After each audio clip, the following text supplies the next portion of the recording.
Commencer par vous, Monsieur Vianney, puisque finalement Renault a été longtemps considéré comme une sorte de bastion de votre syndicat. Qu'est-ce que ça vous suggère? Oh, quand j'entends Monsieur Schweitzer parler aussi sereinement et aussi simplement de décisions qui conduisent à mettre 5000 personnes, parce qu'il y a les 3000 salariés de Vilvoorde, plus les 2000 emplois qui vont sauter du fait de la fermeture de Vilvoorde. En parler avec autant de sérénité, vous dites on comprend leur douleur, oui, ça coûte pas cher, mais la question qui est posée, c'est de savoir à quel moment et à partir et dans quelles conditions un PDG, fût-il le PDG de Renault, va-t-il prendre en compte l'exigence aujourd'hui de démocratie, l'exigence de consultation des syndicats, l'exigence de consultation des salariés. Parce que ce que paye Renault aujourd'hui, c'est pas seulement la fermeture de l'usine de Vilvoorde, c'est une stratégie. Une stratégie qui a amené Renault à abandonner les fabrications, qui amène Renault aujourd'hui à la situation où dans certains véhicules, 80% des pièces sont des pièces achetées, que Renault ne fabrique plus.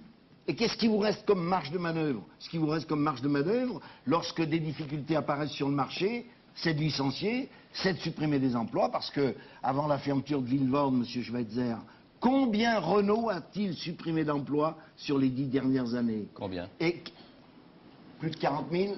Plus de 40 000. Mais est-ce que je peux dire un mot? Oui, mais j'ai pas terminé. Pas terminé. Bon, pardon, Monsieur Vianney, moi non plus, juste une chose. Voilà. Vous êtes d'accord, il y a 5,4 milliards de trous dans... Non, de pertes, non, sûrement pas. Sur les 5,4 Renault. milliards de trous, il y a près de 3 milliards qui ont été provisionnés pour payer le prix des licenciements des ouvriers de Vilvoorde. Alors, présenter des bilans, et c'est maintenant la pratique générale dans la plupart des groupes, présenter des bilans en anticipant sur des licenciements que l'on est bien décidé à faire et que l'on discute avec personne et que l'on décide tout seul sans la moindre discussion et concertation, y compris sur la stratégie du groupe, ça c'est quelque chose qui devient intolérable.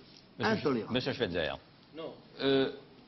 Ce que je voudrais dire un mot, c'est un mot de la stratégie de Renault. Effectivement, certains disent que la stratégie de Renault n'est pas la bonne. Moi, j'ai le souvenir d'une stratégie de Renault définie il y a une quinzaine d'années, où un de mes prédécesseurs avait dit il n'y a pas de sureffectif chez Renault. Oui. Et à la suite de quelques mois ça, plus tard, combien de Renault licenciements a failli crever.